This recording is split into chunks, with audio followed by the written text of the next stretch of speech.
welcome back to another video. And before I begin this review, I want to say that no, I have not turned into a Funko Pop only collector slash reviewer. That is just really the only thing I can get my hands on at this time. We're kind of in the weird waypoint of there is new stuff coming out and it is hitting stores, but I am not finding it. And obviously the ordering online is kind of slow. I have several things pre-ordered, but they're not slated to be here until the summer slash the end of summer. And so the only thing I've been able to really get is some Funko Pops that I've been wanting. This one is no exception, as you can tell. I mean, you already know by the title and the thumbnail, but it is one that was from Target Con, and it is the Futura R2-D2. So we'll get into that, but I just want to let you know, if you're watching this and Funko isn't your thing, thank you very much for watching my videos still. I appreciate it. I am just trying to review what I have at the moment, and hopefully, things will get a little bit better as they go, but at the moment this is what we got. So anyways, getting into this review, we're going to be taking a look at this R2-D2 that I did find at Target the day of Target Con, and I'm not sure if there was a special release for like a canceled Comic-Con or anything, or if they were just releasing several of the Funko Pops. They also had like a Stormtrooper Futura Funko Pop and a Jawa, I think.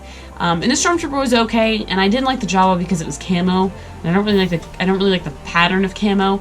And then they had a 12-inch Boba Fett, which I couldn't find in store, and I ordered online. So at the time of me posting this, by the time of me posting this, it will be arriving on Friday, and I'll actually include it in my opening video, my mail call video for the month of April. I've got several things that I've already opened, and I'll just slap that video together. It'll be really cool. I really like doing those opening videos for you guys. So anyways, yeah, let's get into this. For those of you who don't know, Futura is like a I think he's a really popular graffiti artist. I don't know a whole bunch about him other than he took on the Star Wars license for some of their like main popular characters and did his own design for them.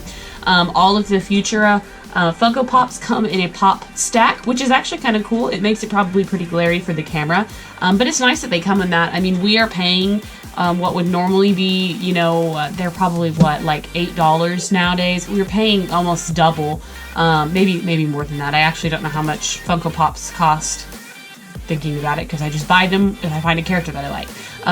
But yeah, these are more expensive, partly because they come in a pop stack, and partly because they're like exclusively done.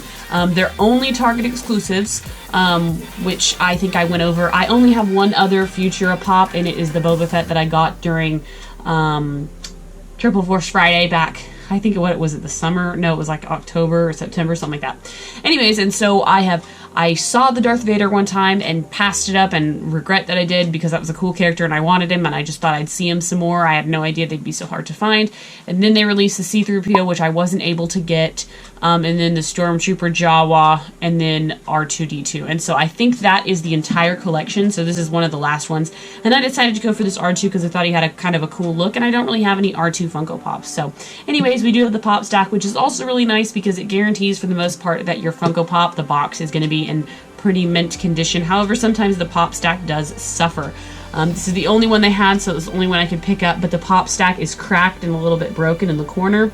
I just switched it to the back side, so I mean, you won't ever see it. It's not a huge deal, but the bottoms and tops come off of these. I'll take it off at the top, maybe. There we go. And it says pop stack. Hopefully you can. Okay, taking a closer look at the box out of the acrylic. Hopefully you can see it better if it is glary. I never know until after when I'm editing if you can't see the figure, but it's very light. These Futura Pops are made out of like a different material. We'll get into that, but I really do like the box. The box, I think, matches the aesthetic of the Funko, so it's black and white, just like this R2-D2, and looks pretty good. The box has all of its corners nice and pointy, no busted corners.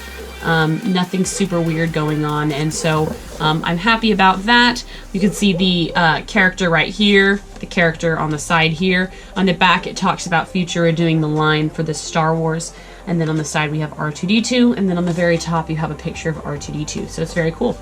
Oh, and then of course you have your only at Target exclusive sticker. So it is number 31, I think, from the original Star Wars line. They just reuse the same character and paint over it, so it still holds the same number. But let's go ahead and open it up and take a closer look. Oh, I will mention that the backer on this is like, hopefully you can see, it's like a gray rebel symbol. Pretty cool. Okay, so here is little R2-D2, and he is small, so keep that in mind. If you find one of these, you are paying more for this figure. They're all the same price, and R2-D2 is the smallest character. As I was talking about that thin, it was like a weird, it feels like a cheap plastic that they're made out of. You might be able to like hear it. It's a really hollow feeling light plastic. Usually the Funko Pops are really heavy, and this is not the case. This dude is so light.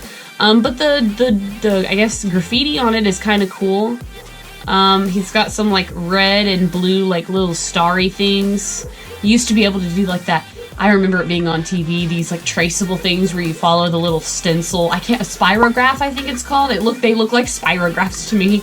And they're in blue and red. And then of course he's got that black and white like printing. Almost looks like zebra printing, but it's not. They're just like little stripes. I will say that it is interesting because on this box, I've noticed with the boxes, they always show a print design that never happens on the figure. So I think this is just the concept art where they think they're going to do it and they don't end up ever doing it quite the same. So it's kind of weird. I will say the concept art also, the blue looked purple, but that's okay. Anyways, pretty cool. I mean, definitely very visually attractive to your eye. I guess it, it will draw your eye over other characters. The only thing I think that is definitely a miss on this character is there's a whole lot of sculpting in the front and on the back to show all of R2-D2's panels, and that is almost completely lost on this figure because they're not defined.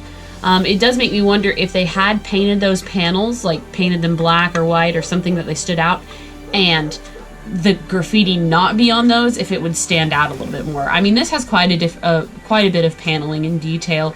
We're even missing it in the arms. It's sculpted in, which is nice, but you just definitely can't pick it out on the figure. I mean, obviously, at least they made his eye dot black, but that's about it. I definitely think that these pops are a hit or miss with people, even pop collectors, to a degree because of the weird stylization of them. To be honest, I get caught up in wanting something new when I haven't had anything new in a while with Star Wars and, the allure of TargetCon and trying to find things. But I really do like this figure. I think it is overpriced for sure. But I am glad now that I have more than just the Futura Boba Fett. Obviously, out of the two, I like the Boba Fett more. I'm really happy I ended up getting that one because I think that's probably that one and Darth Vader are probably the best characters in the line. I really did like the C-3PO. I just missed out on the opportunity to get him. But other than that, that's pretty much it. There's not a whole lot to review, again, because the paint detailing is graffitied, and so it looks very clean to me. I don't know why they used this thin plastic. They did it with the Boba Fett as well, but obviously, for those who haven't figured it out, I guess, the heads on Star Wars Funko Pops are bobbly, and they come glued to this thick black base, and the Star Wars actually on this one looks really, really good. So at least there's that. It's not scratched or anything, but yeah, not sure if I'm going to display this guy in the box or out of the box. Right now I have my Boba Fett in the box, just because it's easier with the pop stack. But these are kind of cool to display outside of the box. I tend to display outside of the box, and I'm really, really, really running out of room, so I'm going to have to start boxing some of my, I guess maybe lesser favorites up, and, just doing it that way. But anyways, guys, thank you for sticking around to the end of this video, and especially for those who watch this video and don't like Funko Pop, because I appreciate that. Let me know what you think about this guy in the comments below, good or bad. It's interesting to hear. So anyways, guys, thank you all for watching, and until next time, I'll see you later, guys. Bye.